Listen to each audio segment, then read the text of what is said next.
Hello friends, you are welcome to our literary channel academic domain. तो दोस्तों, आज की इस वीडियो में फिडेलिटी, जो कि एक विलियम वर्ड्सवर्थ की बहुत ही ब्यूटीफुल पोएम है, इसका लाइन बाय लाइन हिंदी में एक्सप्लेनेशन किया जाएगा। और दोस्तों, अगर आप इसी पोएम का एक्सप्लेनेशन इंग्लिश में सुनना चाहते हैं तो नीचे दिए हुए लिंक को क्लिक कीजिए। और दोस्तों, अगर आप विलियम वर्ड्सवर्थ के बारे में जानना चाहते हैं तो मैंने एक सेपरेट वीडियो बना दिया है। आप यूट्यूब पर William Wordsworth academic domain type कीजिए, आपको मिल जाएगी। और अगर आप विलियम वर्ड्सवर्थ के पोइट्री से रिलेटेड क्वेश्चन आंसर चाहते हैं तो दी academicdomain.com को विजिट कीजिए। और दोस्तों, अगर अभी तक आपने मेरे चैनल को सब्सक्राइब नहीं किया है तो जल्दी से सब्सक्राइब कर लीजिए और बेल आइकन को प्रेस कीजिए ताकि मेरे नई वीडियोस के नोटिफिकेशन आपको मिलते रहें। तो इस पोएम को देखते हैं। इस पोएम में टोटल 8 स्टैंजाज हैं और हर स्टैंजा में लगभग 8 लाइन है, किसी में 9 या 10 लाइन है। तो एक बहुत ही ब्यूटीफुल पोएम है, बहुत ही अच्छी पोएम है, एक टचिंग पोएम है। इसको जैसा कि टाइटल है फिडेलिटी मीन्स वफादारी, तो इसमें एक डॉग की, एक कुत्ते की वफादारी उसके मास्टर के लिए कैसी है उसको यहाँ पर पोएट ने दिखाने की कोशिश की है। तो आप एंड तक वीडियो को देखते रहिए और मुझे उम्मीद है कि आप इंजॉय करेंगे। तो पहले स्टैंजा में पोएट बोलता है कि a barking sound the shepherd hears. तो एक शेफर्ड होता है, एक गलेरिया होता है जो एक बार्किंग साउंड यानी भूखने की आवाज सुनता है। A cry as of a dog और फॉक्स, तो ये जो आवाज थी या तो ये किसी डॉग की थी या तो किसी फॉक्स की आवाज थी, किसी कुत्ते की थी या किसी लोमड़ी की आवाज थी। ही हॉल्स, वो क्या करता है, रुक जाता है। हॉल्ट में तो रुकना, और शेफर्ड रुक जाता है। And searches with his eyes among the scattered rocks, और वहां पर जो स्कैटर्ड बिखरी हुई रॉक्स चट्टाने हैं उनमें वो क्या करता है, अपनी आंखों को दौड़ाता है। सर्चेस में ढूंढना, यानी वो अपनी आंखों से ढूंढता है, अपनी आंखों को दौड़ाता है। And now at a distance can discern, और कुछ ही दूर पर, एट अ डिस्टेंस में कुछ ही दूर पर, कैन डिसन, डिसन मीन्स जानना, समझना, और समझ जाता है। स्ट्रिंग एक मूवमेंट होती है, एक हलचल होती है, कुछ हिलता है। In a break of fern, fern एक जो है झाड़ी होती है, जो बड़ी बड़ी घास होती है, उसको फर्न बोलते हैं। और ब्रेक जो हम कह सकते हैं कुंज, उसका समूह, उसका ग्रुप। तो यहाँ पर पोएट बोलता है कि जो है जब वो अपनी आंखों को दौड़ाता है उस बिखरी हुई चट्टानों में, तो वहां पर फर्न की झाड़ियों में वो एक जो है फर्न की झाड़ियों को हिलता हुआ, स्ट्रिंग यानी हिलता हुआ उसे महसूस होता है, यानी वो जानता है, समझता है। यानी कुछ ही दूर पर फर्न की झाड़ियों में कुछ हिलता हुआ सा उसको लगता है। एंड इंस्टेंटली, और सडनली, अचानक, अ डॉग सीन, और तभी वहां पर एक कुत्ता दिखाई देता है। Glancing through that covert green, और वो कुत्ता ग्लांसिंग देख रहा होता है, throw say that covert means जो है वो हिडन प्लेस, यानी वो जो वहाँ पे जो छिपी हुई जगह है। ग्रीन मीन्स वहाँ पे चूंकि हरी हरी घास है, हरे भरे पौधे हैं, इसलिए पोएट इसको ग्रीन कहा है। यानी उस जो है छिपी हुई जगह से, यानी वहां से वो कुत्ता क्या होता है, देख रहा होता है। ना दूसरा stanza, the dog is not of mountain breed. अब पोएट बोलता है कि जो कुत्ता है वो माउंटेन ब्रीड का नहीं, यानी वो पहाड़ी कुत्ता नहीं है, यानी वो कोई पालतू कुत्ता है। इट्स मोशंस, यानी उसकी जो हरकतें हैं, जो उसकी मूवमेंट है, टू आर वाइल्ड एंड शाई, यानी उसकी मूवमेंट कैसे, जैसे एक चंचल और एक शर्मीले कुत्ते, यानी जो एक पालतू कुत्ते की जैसी हरकतें होती हैं वैसी उसकी हरकत है। With something as the shepherd thinks, so poet बोलता है कि जो है, यानी विद समथिंग मीन्स जो है उसके ये जो है उसकी जो हरकतें थी वैसे ऐसा लग रहा था जैसे वो पालतू कुत्ता है। As the shepherd thinks unusual in its cry, अब वो जो शेफर्ड होता है, जो गवेड़िया होता है, वो उसकी आवाज को, एक उसको जो है कुत्ते की आवाज एक अनयूजुअल दिखती है।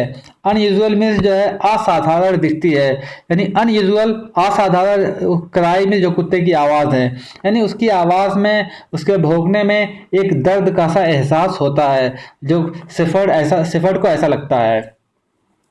Nor is there any one inside, अब ये शेफर्ड सोचता है कि जब ये पालतू कुत्ता है तो इसका मास्टर भी कहीं आसपास होना चाहिए। तो वही बोलता है कि nor is there any one, वहां पर कोई भी नहीं है। इनसाइड यानी उस जगह पर कोई भी नहीं है। ऑल अराउंड यानी वहां आसपास कोई भी नहीं है। इन हॉलो और ऑन हाइट, हॉलो यानी वहां पे जो जो गहरा इलाका है या फिर जो ऊंचाई वाला इलाका है, वहां आसपास भी कोई भी नहीं है। नॉट शाउट, वहाँ पे कोई शाउट की आवाज़ भी नहीं है कि जैसा एक मास्टर होता है अपने कुत्ते को बुलाता है।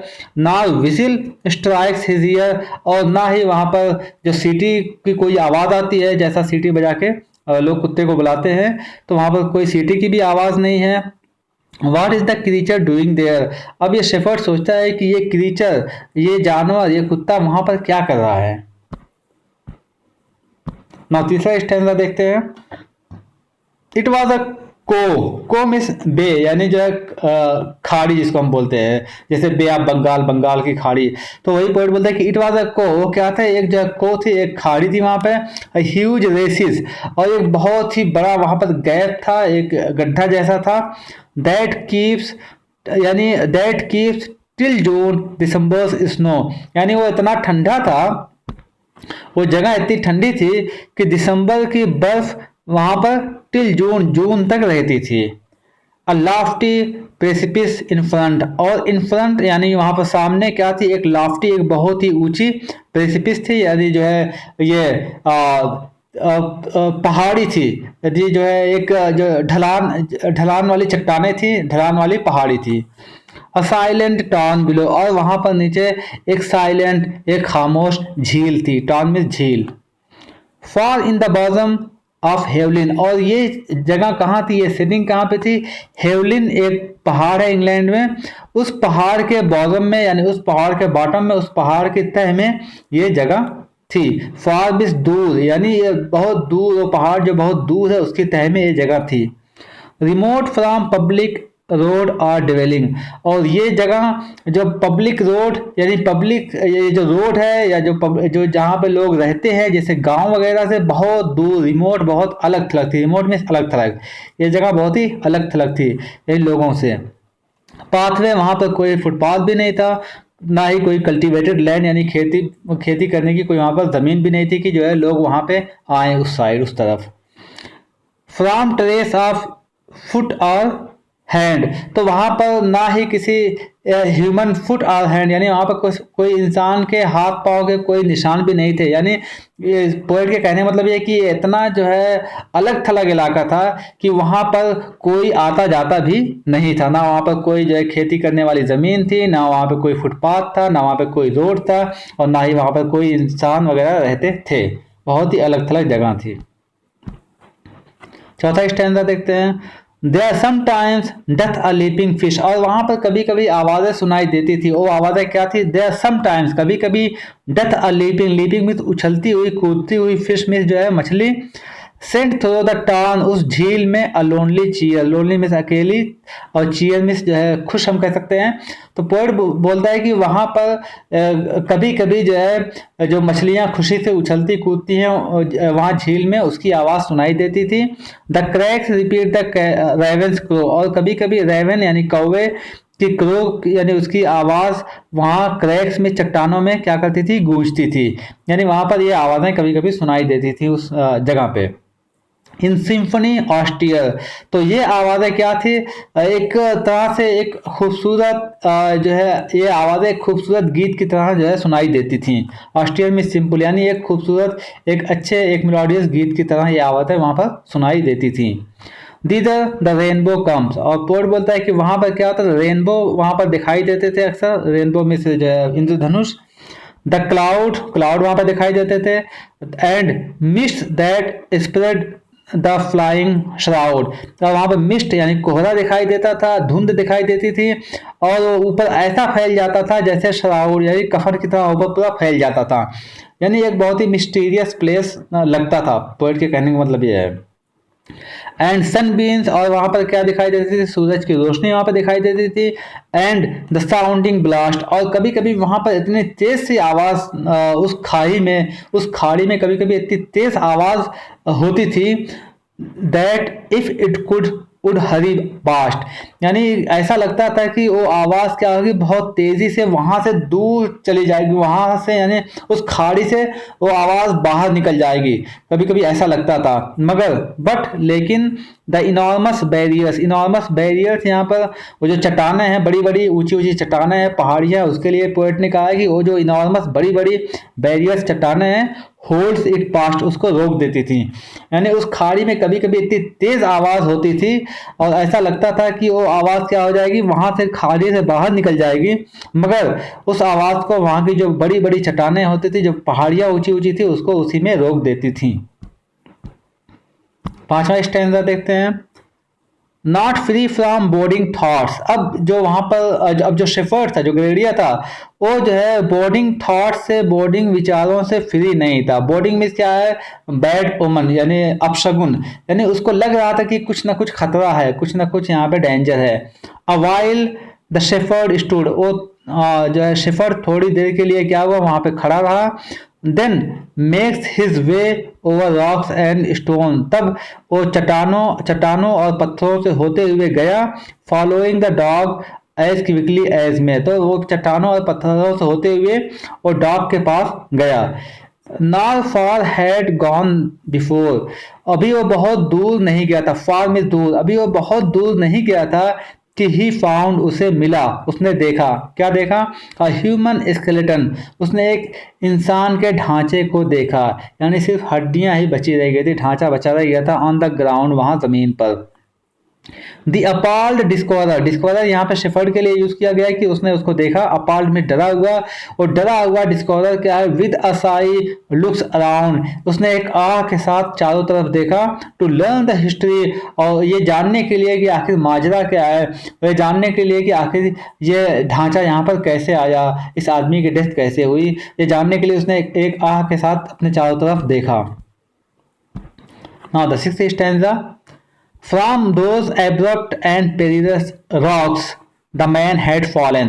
अब वो पोएट बोल रहा है कि फ्रॉम दोज एब्रप्ट, एब्रप्ट में जो तिरछी, जो बहुत ही शार्प और तिरछी जो चट्टानें थी, जो पहाड़ियाँ थी वहाँ, और पेरिलस में डेंजरस, खतरनाक, तो उन रॉक्स में चट्टानें यानी पहाड़ियाँ, तो ये अब वो समझ गया ग्रेडिया की जो है, वो जो है ये जो बहुत तिरछी और खतरनाक पहाड़ियाँ थी, वहाँ से वो आदमी गिर गया था। दैट प्लेस ऑफ फियर, कहाँ पर, उस जो खतरनाक जगह पे, उस डरावनी जगह पे, उस अकेली जगह पे, अलग थलग जगह पे वो आदमी वहां पहाड़ियों से गिर गया था। एट लेंथ, आखिर में, अपॉन द शेफर्ड्स माइंड, अब शेफर्ड के दिमाग में, इट ब्रेक्स, ये आया, एंड ऑल इज क्लियर, और सब चीज़ उसको क्लियर हो गई। यानी आखिर में थोड़ी देर के बाद जो शेफर्ड के माइंड में सारी चीज़ क्लियर हो गई, वो सब समझ गया कि ये कौन आदमी है, कहाँ से आया है। ही इंस्टेंटली, वो अचानक, सडनली, रिकॉल द नेम, उसने उस आदमी का नाम याद किया, उसे उस आदमी का नाम याद आ गया। एंड हु ही वाज, और ये भी याद आ गया कि वो आदमी कौन था। एंड वेंस ही केम, और ये भी याद आ गया कि वो कहाँ से आया था। रिमेंबर्ड टू, उसने ये भी याद किया कि वो कहाँ से आया था। द वेरी डे, और remembered to the very day on which the traveller passed there, और उसने रिमेंबर टू, उसने ये भी याद किया, द वेरी डे, उस दिन को, ऑन विच, जिस दिन, द ट्रैवलर, वो यात्री, ये आदमी जो है, पास्ट दिस वे, यानी इस तरफ आया था। यानी गलेडियो को, जो शेफर्ड था, उसको सब कुछ याद आ गया कि वो कौन आदमी है, उसका नाम क्या है, कहाँ से आया है, और किस दिन वो इस जगह पर इस तरफ आया था, उसको सब याद आ गया। अब सेवेंथ स्टैंजा देखते हैं। बट हियर अ वंडर, अब यहाँ पर पोएट बोलता है कि सुनो, मैं एक पहले एक अच्छी अजीब जो है, एक विचित्र चीज यहाँ पर सुनो, अजीब चीज सुनो। For whose sake this lamentable tale I tell, यानी जिसके लिए, दिस लेमेंटेबल, इस दुखद यानी दुख भरी, टेल कहानी को, आई टेल मैं कहता हूँ। सुनो मेरी बात को कि मैंने इस दुख भरी कहानी को क्यों यहाँ पर कहा, मैं इस दुख भरी कहानी को क्यों क्यों यहाँ पर कहता हूँ, मेरी बात सुनो। A lasting monument of words, this wonder merits well। अब यहाँ पर पोएट बोलता है कि अगर दिस वंडर, अगर मैं इस जो है विचित्र बात को अगर मैं अच्छी तरह से जो है बयान करूँ, अच्छी तरह से बताऊँ, तो ये वर्ड्स का, यानी जो है शब्दों का एक मॉन्यूमेंट बन जाएगा, एक यादगार बन जाएगा। और लास्टिंग मीन्स हम कह सकते हैं परमानेंट, टिकाऊ, यानी अगर मैं अच्छी तरह से इसको बयान करूँ तो ये लफ्ज़ों का एक, या लफ्ज़ों की एक यादगार बन जाएगी, एक टिकाऊ, एक परमानेंट यादगार बन जाएगी। द डॉग, वो कुत्ता, जो कुत्ता वहाँ पे था, विच स्टिल वाज होरिंग नाई, होरिंग मीन्स वहाँ पे मंडरा रहा था, नाई मीन्स नियर बाई, पास में, यानी जो कुत्ता अभी भी वहाँ पर मंडरा रहा था। Repeating the same timid cry, और वो अभी भी जो है वही एक डरी हुई सी आवाज़ निकाल रहा था। दिस डॉग, वो कुत्ता, हैड बीन थ्रू 3 months पास स्पेस, वो 3 महीने से वहाँ पर था। यानी जब वो ट्रैवलर आया था, जब वो आदमी उस साइड आया था, वो 3 महीने पहले आया था। इसका मतलब कि उसको मरे हुए 3 महीने हो गए हैं और वो कुत्ता 3 महीने से वहाँ पर है। तो वही पोएट बोलता है कि दिस डॉग, ये कुत्ता, had been through 3 months space, यानी वो 3 महीने से वहाँ पर था। A dweller in that savage place, और उस सैवेज प्लेस में, उस खतरनाक जगह पर क्या वो 3 महीने तक रहा है। ड्वेलर में रहने वाला, वो 3 महीने तक वहाँ पर रहा है। यानी उस अपने उसके मास्टर की डेथ के बाद भी उसने उसको नहीं छोड़ा। अब 8वां स्टैंजा देखते हैं। यस, हाँ, प्रूफ वॉज प्लेन। अब ये जो जो प्रूफ है बिल्कुल क्लियर हो गया, जो सबूत है बिल्कुल क्लियर हो गया है। Since the day when this ill fated traveller died, जिस दिन से, सिंस द डे, जिस दिन से, जब ये इल फेटेड यानी ये बदकिस्मत, दुर्भाग्यशाली, ट्रैवलर यात्री यानी जो आदमी था, डाई यानी जब से, जिस दिन से उस आदमी की डेथ हुई थी, जिस दिन से वो मरा था, the dog had watched about the spot, और ये कुत्ता जो है, उसका जो कुत्ता था वो उस जगह को देख रहा था, उस जगह की रखवाली कर रहा था। और बाई हिज मास्टर साइड, या वो अपने मास्टर के पास ही था, उस आदमी के पास ही था। डेथ होने के बाद भी वो अपने मास्टर को छोड़कर नहीं गया था। How nourished there through such long time he knows. अब यहाँ पर पोएट बोल रहा है कि हाउ नरिश्ड, वो वहाँ पर कैसे खाया पिया, थ्रू दिस लॉन्ग टाइम, ये 3 महीने का जो लंबा टाइम है, उस 3 महीने तक वो वहाँ पर क्या खाया पिया, ही नोज, वो वही जानता है। Who gave that love Sublime, किसने उसके प्यार को इतना बड़ा बना दिया, किसने उसके अंदर इतनी वफादारी डाल दी, ये वही जानता है, गॉड जानता है। And give that strength of feeling, और किसने उसको जो है एक ऐसी फीलिंग दी, ऐसी इंटीमेसी दी उसके मालिक के प्रति, यानी किसने उसको इतने जो है उसके मालिक के इतना करीब किसने बना दिया, क्या चीज़ उसको उसके मालिक के इतना करीब लेके आई कि वो 3 महीने तक उसको छोड़कर नहीं गया। Great above all human estimate, ये इंसान की सोच के बाहर की बात है, ये इंसान के एस्टिमेट में अंदाजे, ये इंसान के एस्टिमेट के अंदाजे, ये जो है इंसान के एस्टिमेट के अंदाजे से बाहर की बात है।